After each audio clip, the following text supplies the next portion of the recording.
오늘 함께 보실 하나님 말씀은 학개서를 보겠습니다. 학개서 1장 7절과 8절의 말씀을 함께 보겠습니다. 학개서 1장 7절과 8절 보겠습니다. 두 구절인데요. 저와 여러분이 함께 읽어보겠습니다. 시작. 만군의 여호와가 말하노니 너희는 자기의 행위를 살필지니라. 너희는 산에 올라가서 나무를 가져다가 성전을 건축하라.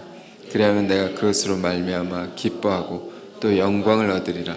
여호와가 말하였느니라. 아멘. 오늘 학개 선지자의 귀한 예언의 말씀을 함께 나누겠습니다. 학개라는 예언자죠. 이는 어떤 예언자입니까? 선지자라고도 하고 예언자라고도 하는데 학개서 다음에는 스가랴서가 있습니다. 이제 학개와 스가랴 이 두 사람은 같은 시대의 예언자였습니다. 특히 이들은 어떤 것을 예언했는가 하면 이스라엘 백성들의 무너진 성전을 재건하는 것을 예언함으로 하나님 백성들이 그 역사에 그 일에 다 참여하게 했던 그런 예언자입니다. 이들의 예언이 오늘을 사는 우리에게 어떤 의미가 있는가? 오늘 이 시대가 또 오늘 이 시대의 교회가 마치 무너진 성전과 같다고 할 수 있습니다. 그러므로 우리는 이 성전을 일으키는 예언을 보면서 우리는 교회의 부흥을 다시 꿈꾸는 것입니다. 제가 이전에도 설명드렸는데 한국말에 부흥이라는 단어는 영어도 마찬가지죠. revival 되는데 부라는 단어는 다시라는 말이죠. 다시. 영어도 re가 다시죠. 바이블 일어난다는 거죠. 부흥, 흥이 일어나는 것입니다. 부흥이란 말은 다시 일어난다는 뜻입니다. 이 말 속에는 이전에 일어났던 적이 있었다는 것을 말하고 있는 것입니다. 일어난 적이 있기 때문에 다시 일어나는 거죠. 일어났는데 무너졌기 때문에 다시 일어나기를 소망하는 것이죠. 며칠 전에는 난 신문을 봤는데 기독교 신문이 아니고 세상 신문인데 헤드라인에 종교 절벽에 관한 기사가 나왔습니다. 며칠 전의 기사입니다. 한국에 큰 종교들이 있는데 그 주요 종교들이 다 감소 추세라는 것입니다. 그중에 기독교는 한국의 제일 큰 교단 소속의 신학대학교가 있는데요. 개교한 이래로 최초로 미달 사태가 생겼습니다. 이것이 기독교 신문이 아니라 세상 신문 헤드라인에 이게 떴습니다. 그것에 대한 원인은 이제 복합적인데 그 기사는 크게 두 가지로 말하고 있습니다. 하나는 한국이 저출산 문제로 인구 자체가 감소하는 문제가 있다. 종교인들도 같이 감소를 하는 거죠. 특히 신학대학교가 미달되는 사태는 청년들이 종교인으로 살아가면 경제력을 갖기 어렵다고 생각한다는 겁니다. 기본적인 경제력을 갖기 어렵다. 쉽게 말하면 교육자 목사가 되면 가난해질 것 같다.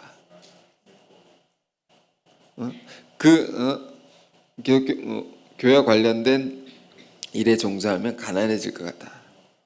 이런 것입니다. 또 다른 여러 이유들을 우리는 생각할 수 있지만 분명한 것은 이 나라에 예수를 믿는 자들이 줄어들고 있다는 것입니다.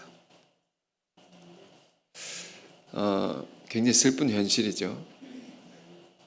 그야말로 위기라고 할 수 있는 그러한 때를 우리가 살고 있습니다. 우리는 무엇을 그러면 지금 생각하고 무엇을 기도해야 할까요?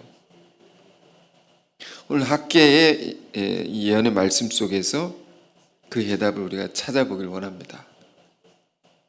성전을 재건하는 역사라는 것은 이스라엘 백성들의 모든 역사의 한 복판에 있는 가장 중요한 일이라고 할 수 있습니다. 그들은 광야의 길을 갈 때 항상 하나님이 무엇을 훈련시켰냐면 성막이죠. 광야는 이동을 해야 되니까 성막을 먼저 치고 그걸 중심으로 12지파들이 진을 칩니다. 사방에. 이런 훈련을 늘 했습니다. 성막을 중심으로 그들이 이동했던 것입니다. 이 성막이라는 것은 나중에 솔로몬 시대에는 성전으로 건축이 된 거죠. 이때 나라가 또 백성들이 가장 흥했던 영광스러운 한때를 누리게 됩니다. 그랬던 적이 있는 거죠. 그런데 백성들이 또 나라의 지도자들이 하나님과 멀어지고 우상을 섬기게 되면서 어떻게 됩니까? 이방 제국의 침략을 받아서 그 성전은 다 무너지게 됩니다. 뿐만 아니라 그들의 삶의 터전 다 빼앗기고 이방 제국 그 백성들은 다 흩어지고 이방 제국의 침략을 받은 이후에 포로로 끌려가서 비참한 삶을 살게 됩니다. 이것이 성경이 말하는 하나님의 백성들의 역사입니다. 그러다가 한 세월 고난의 때가 지나서 하나님께서 그 땅으로 돌아오게 합니다. 여러분들 잘 아시는 이제 바벨론 포로 되었다가 이제 본국으로 귀환하는 그런 일이 있죠. 근데 돌아왔는데 다 사람들이 무엇을 했는가? 다 자기 생업에 바쁘고 힘들었겠죠. 자기 삶의 자리를 찾아 나가는 데 있어서 그걸 얼마나 바쁘게 했겠습니까? 그 자기 생업에 바쁘고 성전을 세우는 일에는 아무 관심이 없는 것입니다. 엄두를 못 내고 있는 겁니다. 그런 자들을 독려하고 그들 향한 하나님의 뜻을 다시금 상기시키면서 이 예언자가 성전을 다시 건축하는 일을 하게 하는 것입니다. 그것이 학계 선지자의 예언이고 또 스가랴 학계 다음에 스가랴 예언자가 이어서 또 예언을 하는 것이죠.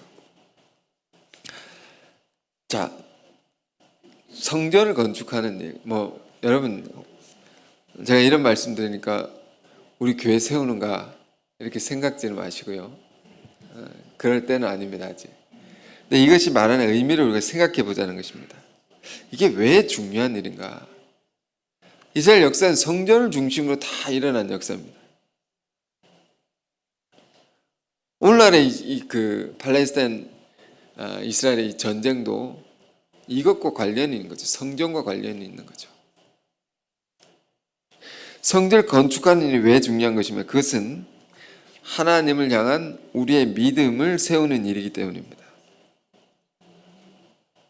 우리는 그 일에 참여하면서 우리 삶의 모든 것들도 함께 일어나고 사회와 나라의 모든 것들이 재건될 수 있고 부흥되는 역사가 일어나기 때문입니다. 그렇다면 오늘날 성전을 건축하는 일은 무엇일까요? 교회를 실제로 건축하는 것뿐만 아니라 주님의 몸된 교회를 든든히 세워가는 모든 일들이 이에 포함된다 할 수 있겠습니다. 좀 더 넓게 보면 성전을 건축한 일이라는 것은 선교인 것이죠. 선교. 우리가 이제 개교회를 넘어서서 이 성전이란 것은 온 세상이 하나님의 나라가 되어야 되는 거죠. 온 세상이 하나님의 거룩한 전이 되어야 하는 것입니다. 죄악된 이 세상이란 것은 인간의 타락으로 말미암아 인간이 하나님으로부터 멀어짐으로 말미암아 무너져버린 성전과 같은 것입니다. 그것을 회복하는 것이 하나님의 뜻이요 성경의 메시지입니다. 회복한다. 다시 이렇게 세워야 된다. 그래서 우리에게 있어서 선교라는 것은 매우 중요한 것입니다. 뿐만 아니라 가장 우리 삶의 우선적인 것이 되지 않으면 안 된다. 예수님께서 이 땅에서 마지막으로 제자들에게 주신, 우리에게 주신 명령 또한 무엇이었습니까? 너희가 천하 만민에게 복음을 전파하라. 우리 교회 10월은요 무엇을 생각하는 달입니까? 여러 가지를 우리가 생각하지만 우리의 부르심을 생각하는 달이죠. 하나님께서 우리를 왜 부르셨나?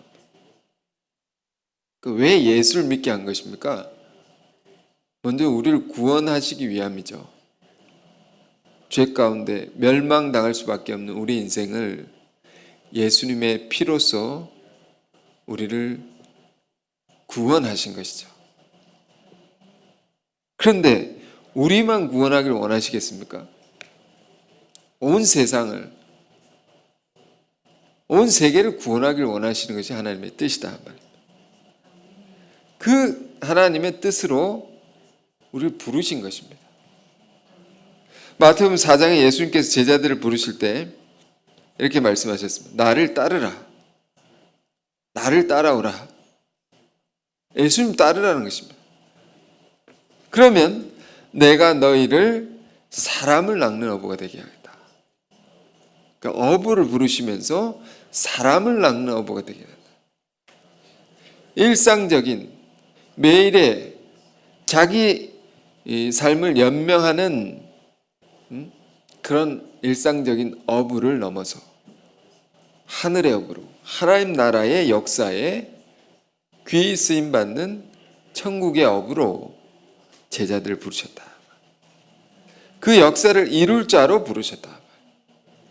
많은 영혼을 구원할 자로 만민에게 복음을 전파하는 그런 사명으로 주님은 우리를 부르시고 그 일을 하게 하시는 것입니다. 여러분, 우리 교회 안에 주신 세계선교의 비전이 있습니다. 그 비전을 우리는 어떻게 이루어가고 있습니까? 그 비전에 나는 어떻게 참여하고 있습니까?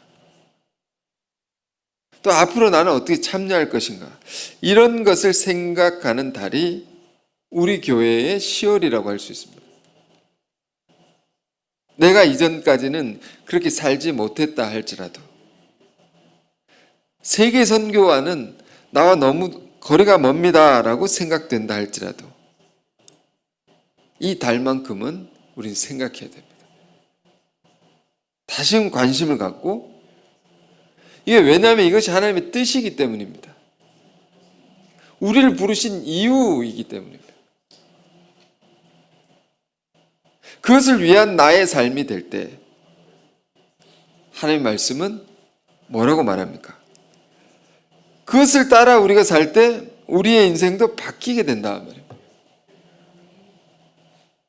그것과 멀어졌다면 우리도 하나님과 멀어짐으로 우리의 인생도 사실은 어려워지는 것이고 그것을 따라서 우리가 살면 우리 인생도 흥하게 된다. 다 거기에 달려있다는 것입니다. 오늘 본문은 그것을 우리에게 가르쳐 주는 것인데요. 우리 신앙의 매우 중요한 원칙을 말해주고 있는 것입니다. 자, 오늘 3절부터 쭉 볼 텐데요. 본문을 봅시다. 여호와의 말씀이 선지자 학개에게 임하여 이르시되 하나님의 말씀이 학개라는 선지자에게 들린 것입니다. 지금 우리는 동일한 자리에 있는 것이죠. 학개가 들은 하나님의 말씀을, 똑같은 말씀을 우리는 지금 듣게 되는 것입니다. 뭐라고 말씀하십니까? 이 성전이, 4절에 이 성전이 황폐하였거늘 너희가 이때에 판벽한 집에 거주하는 것이 옳으냐? 판벽한 집이라는 것은 어떤 의미예요? 좋은 집을 가리키는 것입니다. 성전은 다 무너지고 황폐해졌는데 너희는 좋은 집에 살고 있는 것이 옳으냐? 이런 말입니다. 굉장히 뜨끔하는 말이죠. 너희는 좋은 집에 살면서, 너희는 너희 것을 잘 챙기면서 내 것을 이렇게 황폐해진 채로 내버려 두는 것이 맞느냐? 맞지 않다는 거죠. 이게 맞지 않다는 겁니다. 성전은 하나님이 거하신 처소입니다. 성전은 구별되어야 되고 거룩한 곳이고 하나님의 것이기 때문에 가장 좋은 곳으로 되어 있어야 됩니다. 다시 말씀드리지만 그래서 단순히 교회 건물만을 말하는 것이 아니라 했습니다. 하나님과 관계된 모든 것을 말하는 것입니다. 그것은 내팽겨둔 채 너희 것은 좋은 것으로 하는 것이 옳으냐?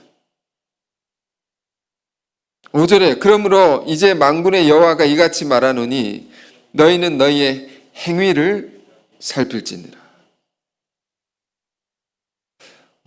너희 행위를 살피라는 것은 옳지 않으니 그걸 고치라는 것이죠. 우리의 행위 속에 잘못된 것이 없는가? 또 행위는 생각에서 나오는 것이니까 우리의 생각 속에 잘못된 것이 없는가? 그것을 돌아보라 하는 겁니다. 자, 그러면서 이어서 말하면 6절, 7절 너희가 많이 뿌릴지라도 수확이 적으며 먹을지라도 배부르지 못하며 마실지라도 흡족하지 못하며 자, 입어도 따뜻하지 못하며 일꾼이 삭슬 받아도 그것을 구멍 뚫어진 전대에 넣음이 되니라. 만군의 여호와가 말하노니 너희는 자기의 행위를 살필지니라. 자, 이것은 어떤 면에서 보면 저주 같은 말씀입니다. 신명기 28장에도 보면 복과 저주에 관한 하나님의 말씀이 기록되어 있는데요. 그 분량을 따져보면 복에 관한 말씀보다 저주에 관한 말씀이 훨씬 많습니다.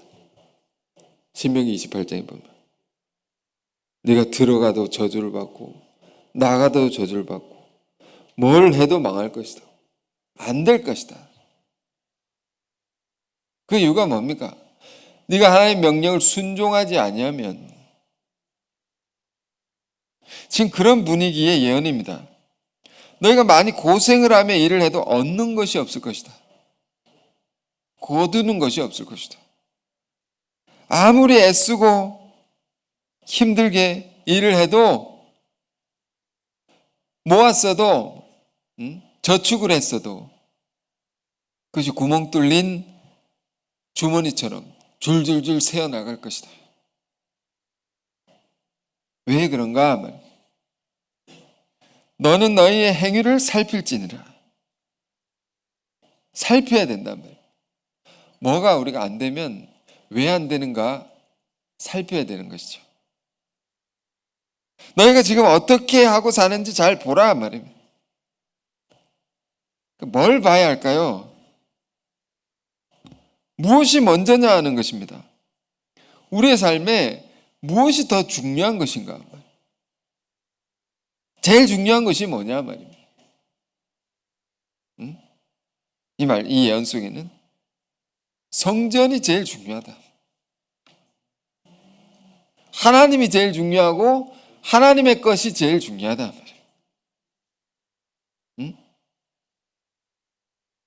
그래서 우리 삶에 다시 말씀드리지만 매우 중요한 원칙을 말해줍니다.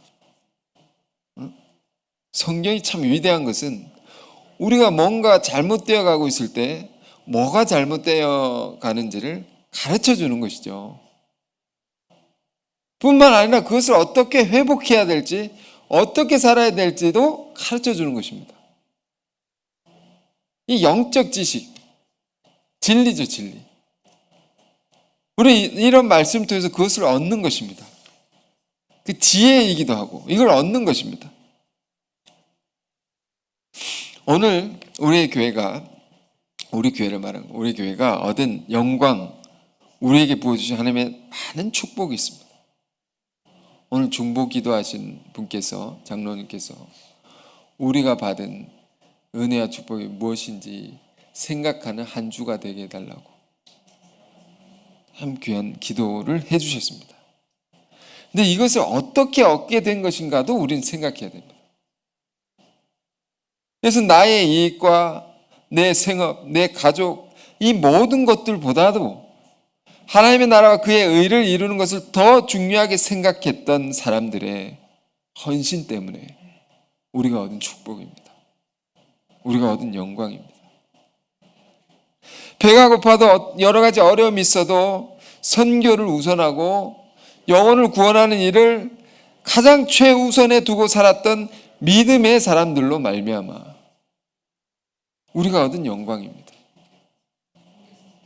그들로 말미암아 우리의 교회는 세계 수많은 선교사들 파송했던 것이고 많은 땅과 기관을 얻게 된 것이죠. 그러므로 우리가 무엇을 하든지 어떤 자리에 있든지 우리가 변치 않고 늘 가지고 살아야 할 삶의 기준이란 것은 먼저는 하나님의 일이다. 먼저는 교회다. 먼저는 선교다라는 겁니다. 8절 보겠습니다. 너희는 산에 올라가서 나무를 가져다가 성전을 건축하라. 그래야 내가 그것으로 말미암아 기뻐하고 또 영광을 얻으리라. 여호와가 말하였느니라. 나무를 가져다. 그들이 하나님의 전을 지을 수 있는 모든 것을 가져다가, 너희가 할 수 있는 모든 것을 가져다가 하나님의 전을 세우는 일에 참여하라. 그 일을 먼저 생각하라. 성전을 건축하는 일과 관련해서, 재건하는 일과 관련해서 우린 성경에 또 소중한 말씀이 있죠. 느헤미야서. 학계 스가랴 이게 한 쌍으로 우리가 볼 수 있고 동시대의 사람들. 또 에스라 느헤미야가 있죠. 느헤미야서를 보면 그 시작에 항상 그 1장을 보면 늘 도전이 되는 장면이 있습니다. 느헤미야는 이방의 제국에 포로로 끌려간 가서 궁중에서 술 따르는 관원으로 있게 됩니다. 술을 따른다. 죄악된 세계의 한 복판에 있는 것이죠. 그런데 그 마음은 다른 곳에 있는 겁니다. 몸은 여기 있는데 마음은 다른 곳을 향해 있다. 어디? 그들의 잃어버린 성전을 향해 있다. 그 무너진 성전을 우리가 어떻게 다시 일으킬 수 있는 것인가? 그것이 무너진 것을 보고 슬퍼하죠. 금식하며 슬퍼합니다. 그것을 향하여 기도합니다. 일과 중에는 술을 따르고 일과 후에는 기도를 했을 것입니다. 그것이 회복되기를. 여러분, 우리의 복은 어디서 오는 겁니까? 이런 말이 있습니다. 교회는 천국의 문입니다. 이게 무슨 말일까요? 여러분, 교회와 가까울수록 주님과 가까워집니다. 교회와 가까울수록 우린 죄를 멀리하게 되고요, 하나님의 뜻을 따라 선을 행하고 의를 행하며 살 수 있게 되는 겁니다. 에베소서 2장에 보면 이런 소중한 말씀이 있습니다. 너희가 성전을 지으면서 너희도 함께 지어져 가느니라. 정말 맞는 말이죠. 하나님의 일에 참여하면서 나도 새로워지고 변화되는 겁니다. 그런데 이걸 거꾸로 읽어보십시오. 성전이 무너지면 나도 함께 무너져 가느니라. 이렇게 되는 겁니다. 항상 우리가 점검해야 될 것은 내 중심이 뭐가 있느냐, 내가 바라보고 있는 것은 무엇이냐, 지금 내 삶의 초점은 어디에 있느냐, 성전과 관련되어 있어야 된다. 그냥 이어서 또 말합니다. 9절에 너희가 많은 것을 바랐으나 도리어 적었고 너희가 그것을 집으로 가져갔으나 내가 불어버렸느니라. 나 만군의 여호와가 말하노 이것이 무슨 까닭이냐, 내 집은 황폐하였을 때 너희는 각각 자기의 집을 짓기 위하여 빨랐음이라. 여러분 이런 경험 해보신 적 있습니까? 열심히 일을 해서 돈을 벌었는데 결산을 해보니까 남는 게 없는 것입니다. 오히려 손해인 것입니다. 지금 뭘 말하는 것입니까? 그 이유를 말하는 것입니다. 너희의 삶의 우선순위가 바뀌어져 있구나, 잘못되어져 있구나. 그래서 아무리 해도 안 되게 했다는 겁니다, 하나님이. 자, 10절. 그러므로 너희로 말미암아 하늘은 이슬을 그쳤고 땅은 산물을 그쳤으며. 너희로 말미암아. 근데 우선순위가 뒤바뀐 너희로 말미암아. 이런 말이죠. 11절. 내가 이 땅과 산과 곡물과 새 포도주와 기름과 땅의 모든 소산과 사람과 가축과 손으로 수고하는 모든 일에 한제를 들게 하였느니라. 무슨 일을 해도 안 되는 겁니다. 그러니까 우리가 이 10월을 맞으면서 10월을 보내면서 생각해 보길 원하는 겁니다. 이 말씀 가지고 저를 포함해서 우리 모두가 무슨 일을 해도 열심히 해도 안 된다고 하면 왜 그런 것인가를 생각해 봐야 되죠. 하나님의 말씀에 비추어서 그 말씀을 들으며 생각해야 됩니다. 내 삶에 뭐가 잘못된 것이 없냐, 우선순위가 바뀌어진 것이 없냐, 이걸 발견하고 철저히 바로 잡아야 되는 거죠. 자, 이런 예언을 학개 선지자가 그 백성들에게 했더니 백성들이 굉장히 진지하게 들었습니다. 왜? 그들의 삶이 굉장히 힘들었기 때문에. 이런 예언을 들으니까 왜 그런가 생각해 보게 되었습니다. 그리고 그들은 깨어나게 되었습니다. 그래서 12절 보면 스알디엘의 아들 스룹바벨과 여호사닥의 아들 대제사장 여호수아 남은 모든 백성이 그들의 하나님 여호와의 목소리와 선지자 학개의 말을 들었단 말입니다. 들었으니 이는 그들의 하나님 여호와께서 그를 보내셨습니다. 백성이 다 여호와를 경외하며. 자, 학개 선지자의 말을 듣고 그 예언을 듣고 하나님이 이 선지자를 우리에게 보내신 것이구나. 우리를 깨우치기 위해서, 우리가 잘못된 것을 바로잡기 위해서, 우리가 이 고통 속에서 살아가는 이 삶을 변화시키기 위해서 그를 우리에게 보내셨구나. 그러니까 이 백성들은 선지자의 말을 정말로 하나님의 말씀으로 받았다라는 겁니다. 그래서 다 여호와를 경외하게 됐다. 이제 진정한 성전이 이렇게 세워지는 거죠. 자, 13절. 그때에 여호와의 사자 학개가 여호와의 위임을 받아 백성에게 말하여 이르되, 선지자는 위임을 받아 하는 겁니다. 백성이 말하여 이르되 여호와가 말하노니 내가 너희와 함께하노라 하니라.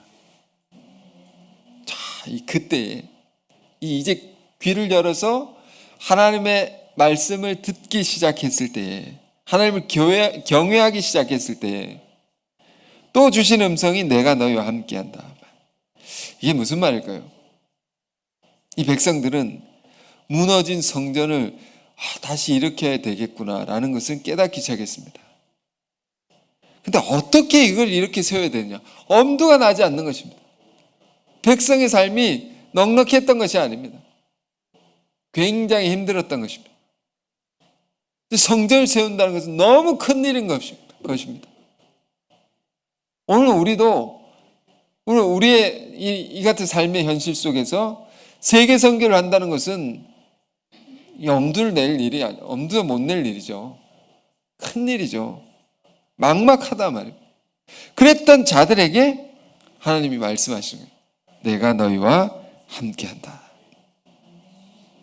이보다 더 큰 위로와 힘이 되는 말씀은 없습니다. 하나님이 우리와 함께 하시면 못할 것이 없다는 겁니다. 하나님이 함께 하시면 어떠한 불가능한 일도 이루어지지 않는 것이 없다는 겁니다. 내가 너희와 함께한다. 이 음성을 우리 마음에 또 새기길 원합니다. 그래서 이 음성을 듣고 하나님을 믿고 신뢰하고 사는 자들을 통해서 하나님의 위대한 역사가 이루어지는 것이죠. 자, 우리를 통해서 하나님의 새 역사 이루어지길 원합니다.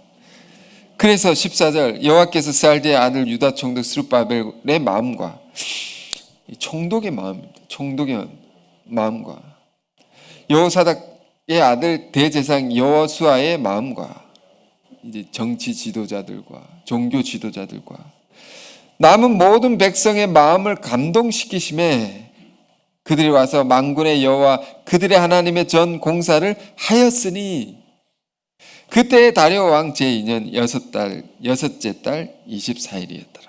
이때에 이런 일이 일어났다. 새 역사가 시작되었다. 야, 하나님께서 백성들의 마음을 감동시키셨다. 우리 안에 이 감동이 있기를 원합니다. 그래서 성전 재건을 위한 공사를 시작했다. 이제 이스라엘의 부흥이 오기 시작한 겁니다. 그러니까 하나님이 말씀하시고 선지자를 통해서 말씀하시고 하나님이 백성들에게 감동을 주셔서 일이 시작되는 것이고 또 진행되는 것이고 성취되는 것입니다. 다 하나님께서 하시는 겁니다. 우리가 아는 것이 아닙니다. 하나님의 일은 하나님께서 하시는구나. 그러면 우리는 그의 능력을 항상 의뢰해야 합니다. 항상 기도해야 됩니다. 끝까지 하나님께 기도해야 됩니다. 주를 의뢰하여. 저는 이 말씀 다시 보면서 저 또한 이런 기도가 돼요. 주님, 우리의 마음도 이들처럼 감동을 주셔서 이 무너져가는 성전과 같은 이 나라의 큰 부흥의 역사가 다시금 시작되게 하옵소서. 이전에 하나님께서 우리를 사용하셨던 세계 선교를 위한 부흥의 역사가 다시 우리를 통하여 일어나게 하옵소서. 여러분, 이런 기도가 우리 모두의 기도가 되길 원합니다. 그러면서 여러분, 학계에서는 2장밖에 되어 있지 않습니다. 금방 읽을 수 있습니다. 그 다음 2장에 이어진 내용은 성전을 재건하는 일을 시작한 자들에게 또 한 번 격려를 주십니다. 이 장은 여러분 다 읽으시길 바라고요. 그래서 부분적으로 보면 4절에는 하나님이 스스로 굳세게 하여 일할지어다. 일을 할 때 마음을 먹고 굳게 먹고 일하라. 그래서 2장 8절에는 이런 말씀도 있습니다. 은도 내 것이요 금도 내 것이니라. 무슨 말일까요? 성전을 이렇게 세우는데 필요한 많은 것들이 있겠죠. 좀 노골적으로 말하면 필요한 돈은 내가 다 대줄게. 이런 말입니다. 다 줄게. 너는 일하라. 그러면서 9절입니다. 이건 함께 읽어보면 좋겠습니다. 학개서 2장 9절 이 말씀입니다. 읽겠습니다. 시작. 이 성전의 나중 영광이 이전 영광보다 크리라. 만군의 여호와의 말이니라. 내가 이곳에 평강을 주리라. 만군의 여호와의 말이니라. 아멘. 만군의 여호와라는 말은 이스라엘은 힘이 없었기 때문에 모든 군사를 이끄는 군대의 대장입니다. 모든 군사를 이끄는 만군의 올마이티가 전능하신 하나님 말하는 것입니다. 그 하나님이 주시는 말이다. 이전에 얻은 영광보다 더 큰 영광을 얻을 것이다. 이게 부흥이죠. 부흥은 이전에 얻은 영광보다 더 크게 일어나는 것입니다. 그래서 성전을 재건하는 일을 다 완성하면 이 놀라운 영광을 보게 된다. 내가 하는 말이다 라는 겁니다. 하나님께서.